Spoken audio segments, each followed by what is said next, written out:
Sugatan ng isang driver matapos bumangga sa dump truck ang minamaneho niyang kotse sa Makati City. Tumanggi siyang umarap sa media.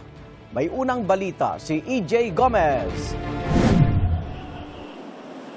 Humambalang ang kotseng yan sa Osmeña Highway, Makati City matapos nitong makabanggaan ang 12-wheeler. Nasira ang unahang bahagi ng sasakyan. Nayupi ang gilid na pintuan at nabasag ang bintana. Nagkalat din ang ilang parte ng kotse sa kalsada. Bakas naman ang sira sa unahang bahagi ng truck, gayon din ang ilang gasgas sa gilid nito. Nilagyan ng braces sa leeg ang 34 anyos na driver. Pinagtulungan siyang ilabas mula sa driver's seat. Conscious naman yung ating driver, ma'am, pero nagkaroon lang po siya ng konting injury sa left arm niya, then dito sa neck. Ayon sa pulisya, kasama ng driver ang kanyang minor de edad na pamangkin na di naman nasaktan.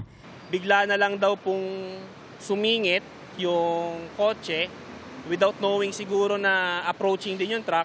Kaya po siguro, ma'am, nagkaroon ng banggaan at napaharap po sa bandang dito ang kotse. Hindi po nalaman kung saan siya nanggaling na parang paikot ata siya or kwan. Pero nasa right of way po kami, sa linya lang kami. Inabot po siya sa Tagliran. Mismo pong pagkalabog po niya, nakakita ko na po siya sa pinakagilid. Naka-counterflow na po.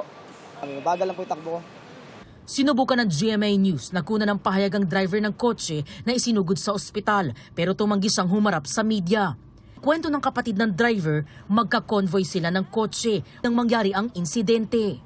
Hindi na namin sila nakita. So kahit papano, hinahanap ko na sila kung nasaan kasi nga kami yung susunod sa kanila. Tapos pagdating namin dito, yung traffic na. Pagtingin namin dito, nakita ko na sila. Ayon sa pulisya, sasagutin ng kumpanya ng dump truck ang pagpapagamot sa driver ng kotse. Gayon din ang pagsasaayos ng nasirang sasakyan.